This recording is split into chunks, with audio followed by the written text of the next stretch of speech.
Hello friends, आज हम बात करने वाले हैं एक ऐसी स्लीव के बारे में जो डिजाइनिंग के पर्पज से देखा जाए तो बहुत ही सुंदर दिखाई देती है और फैशन फील्ड में भी इसका यूज बहुत अधिक किया जाता है। चाहे आप इसको गाउन में यूज कर सकते हैं, चाहे आप ब्लाउज बनाएं उसके लिए भी बना सकते हैं और कुर्ते में भी इसका यूज कर सकते हैं। तो आज हम जो बात कर रहे हैं वो हमारी है बेल स्लीव। जैसा कि आप लोगों को इस डिजाइन में दिख रहा है, स्लीव जो है ऊपर से तो फिटेड रहती है और नीचे जैसे ही हम उसको नीचे स्टिच करते हैं तो वो नीचे साइड में एक फ्लेयर आ जाता है। जैसे हमारी जो सर्कुलर स्लीव होती है कुछ उसी प्रकार से होती है। कई बार आप लोगों ने ऐसे मंदिरों में देखे होंगे जो घंटे होते हैं उसी शेप में होता है, ऊपर से तो एक अलग शेप होती है और नीचे आकर के उसका जो फ्लेयर है, उसका जो घेर है वो ज्यादा हो जाता है। तो ये कुछ उसी बेल के अकॉर्डिंग दिखाई देती है, इसीलिए इसको बेल स्लीव कहते हैं। बेल स्लीव का यूज डिजाइनिंग पर्पस के अकॉर्डिंग भी अच्छा है और पहनने में भी कंफर्टेबल रहता है, दिखने में सुंदर दिखाई देता है, इसलिए हम इसका यूज अधिक करते हैं। तो आज हम जो बात करेंगे इसकी जो ड्राफ्टिंग है, स्टिचिंग तो हमें इजी होती है कि बेल स्लीव की कटिंग की और हमने उसको कुर्ते में स्टिच कर लिया, लेकिन जो इसकी ड्राफ्टिंग होती है वो थोड़ी सी बेसिक स्लीव ब्लॉक के अकॉर्डिंग ही होती है, बट इसके अंदर कुछ छोटे मोटे चेंजेस आए हैं। मेजरमेंट में जो छोटे से चेंजेस आए हैं वो आज मैं आप लोगों को ड्राफ्टिंग में बताऊंगी। तो अगर आपने मेरी बेसिक स्लीव ब्लॉक की ड्राफ्टिंग देखी है तो आप लोगों को इसकी ड्राफ्टिंग भी बनाने में बहुत ही आसानी होगी। सिर्फ कुछ पॉइंट्स ही चेंज हैं, बाकी सारे सिमिलर होते हैं। तो आज हम बात करते हैं बेल स्लीव की ड्राफ्टिंग के बारे में। तो चलो शुरू करते हैं ड्राफ्टिंग। सबसे पहले हम यहाँ पे बात करेंगे मेजरमेंट की। जो स्लीव बनाने के लिए हमको मेजरमेंट चाहिए उसके बारे में। हमें चाहिए यहाँ पर स्लीव लेंथ। आप स्लीव लेंथ चेंज भी कर सकते हैं। जैसे मैंने यहाँ पे 10 सेंटीमीटर लिया है तो ये एक शॉर्ट स्लीव है। आप चाहें तो मीडियम साइज स्लीव भी ले सकते हैं और लॉन्ग स्लीव के लिए भी मेजरमेंट ले सकते हैं। और आपको चाहिए चेस्ट मेजरमेंट। इसके अलावा आपको कोई भी मेजरमेंट की यहाँ पे जरूरत नहीं पड़ेगी। और ये जो हमारा है ये हमारी ड्राफ्टिंग है। तो जो इसके पॉइंट्स दिए हुए हैं कुछ तो आपके बेसिक स्लीव ब्लॉक के अकॉर्डिंग ही है और कुछ चेंजेस हैं जो मैं आपको यहाँ पर बता दूंगी। सबसे पहले हम यहाँ पे लेंगे 0 से 2 जो हमारी स्लीव लेंथ है। जैसे 10 सेंटीमीटर है तो हमने जो स्लीव लेंथ ली है वो 10 सेंटीमीटर यहाँ पर ऐड कर लिया है। 0 से 2 हमारा 10 सेंटीमीटर है। उसी तरीके से 0 से 1 ये हमारा है चेस्ट अपॉन 12 प्लस 2.5 सेंटीमीटर। जो भी आपका चेस्ट है 46 सेंटीमीटर दे रखा है, चाहे आप 32 जितना भी आपका चेस्ट मेजरमेंट होगा उसमें आप उसको 12 से डिवाइड कर देंगे। जो भी पॉइंट आएगा उसके अंदर 2.5 सेंटीमीटर प्लस करेंगे और आपका 0 से लेकर के 1 नंबर पॉइंट आ जाएगा। ये जो पॉइंट होता है ये आपके आर्म होल की शेप के लिए दिया जाता है, ताकि जो भी हम शेप दे रहे हैं, जैसे आप यहाँ पर शेप देख रहे होंगे, ये जो शेप आए ये हमारी एग्जैक्टली आए, इसलिए हमने यहाँ पर ये पॉइंट लेते हैं। अब हमारा पॉइंट आता है 0 से 3। जो हमें स्लीव की विड्थ रखनी है वो होगी हमारी 1/4 चेस्ट। 46 सेंटीमीटर को 4 से डिवाइड कर देंगे। जो भी पॉइंट आएगा वो आपका हो जाएगा 0 से 3 नंबर। फिर उसके बाद 2 से 7 ये जो हमने पॉइंट लिया है ये हमारा 2.5 सेंटीमीटर आएगा।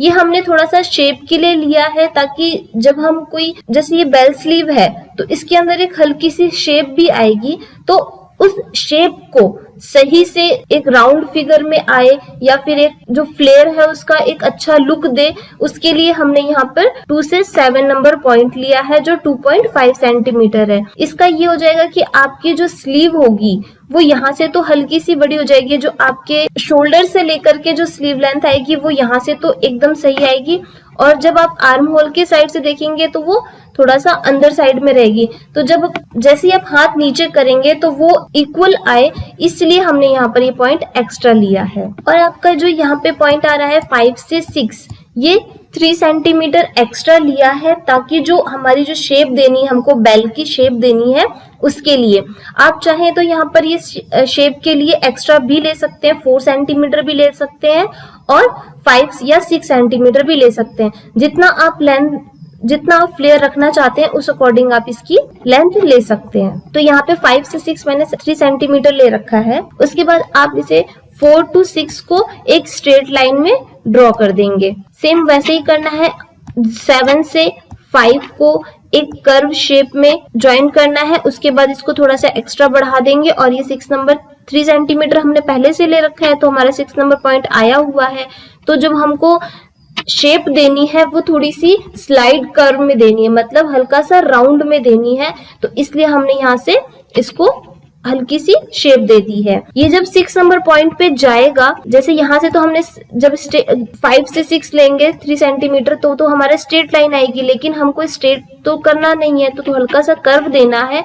तो हम 7 नंबर पॉइंट से ही हल्का सा कर्व देना शुरू कर देंगे और ये 6 नंबर पॉइंट आ जाएगा। लेकिन बस इसकी जो विड्थ मैंने बताई है वो 3 सेंटीमीटर के लिए किया है, बाकी आपको शेप इसी के अकॉर्डिंग देनी है। उसके बाद 0 से लेकर के 4 आपको एक स्ट्रेट लाइन ड्रॉ करनी है। जैसे मैंने बेसिक स्लीव ब्लॉक में भी आप लोगों को बताया था कि हम जो आर्म होल की जो शेप देते हैं उसके लिए हमको ये डायगोनल लाइन जो हमारी डिवाइडेड करनी पड़ती है, एक स्ट्रेट लाइन से डिवाइड करेंगे, उसके बाद इसको 3 इक्वल पार्ट्स में डिवाइड कर देंगे। जैसे 8 नंबर पॉइंट, 9 और 10, ये जो आपका 0 से 4 है इसी को ही हमने 3 भाग में डिवाइड कर दिया है, तो आपका पॉइंट आ गया 8, 9 और 10।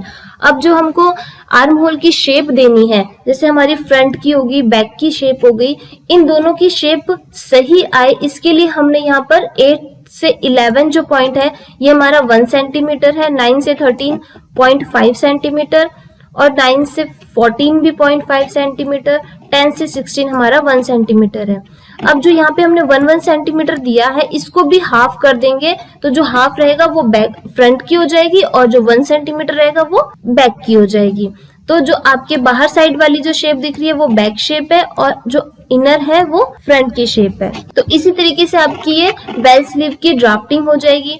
जब स्लीव के जो हमको यहाँ पे 2 स्लीव चाहिए होती है, एक राइट हैंड की और एक लेफ्ट हैंड की, तो आपका यहाँ पर कट 2 आएगा, इसकी ग्रेन लाइन भी स्ट्रेट ही रहेगी और यहाँ से ये ऑन फोल्ड रहेगा। अब सेम यहाँ पर मैंने जो भी आप लोगों को इंस्ट्रक्शंस बताए हैं, जो पॉइंट वाइज बताए हैं, उसी के यहाँ पे मैंने नोट डाउन भी कर रखा है ताकि आप लोगों को यहाँ से समझने में और इसको अपने फिर नोटबुक में उतारने के लिए आसानी हो जाए और आपको कोई भी पॉइंट ऐसा हो जाए जो मिस हो जाए तो आप यहाँ से नोट कर सकते हैं। और ये आपके कटिंग लाइंस भी बता रखी है किस तरीके से आपको कटिंग करनी है, बैक की और फ्रंट की दोनों साइड से, तो आप यहाँ से इजीली समझ भी सकते हैं और इसे नोट डाउन भी कर सकते हैं। बेल स्लीव दिखने में ही सुंदर नहीं दिखाई देती, इसको बनाना भी आसान होता है, इसकी स्टिचिंग अच्छी होती है और आप चाहें तो इसके अंदर कुछ नया डिजाइन भी कर सकते हैं। नीचे साइड में लेस यूज कर सकते हैं, पाइपिंग यूज कर सकते हैं और चाहे तो नॉर्मल भी बना सकते हैं। और बेल स्लीव तीनों साइज में बना सकते हैं, शॉर्ट, लॉन्ग और मीडियम। वो आपके डिजाइन के अकॉर्डिंग हो सकती है, जैसा आपको अच्छा लगे, जैसा आपका डिजाइन हो उस अकॉर्डिंग आप इसके अंदर चेंजेस कर सकते हैं। जो भी स्टिचिंग कर रहे हैं उनके लिए ये डिजाइन बहुत ही यूजफुल रहेगी और ये एक डिजाइनर स्लीव है, तो आप लोगों को इसको सीखना और समझना आसान रहे इसके लिए ये ड्राफ्टिंग में बताई है। तो आई होप आप लोगों को ये डिजाइन और ये वीडियो अच्छी लगे। Thank you very much and have a nice day.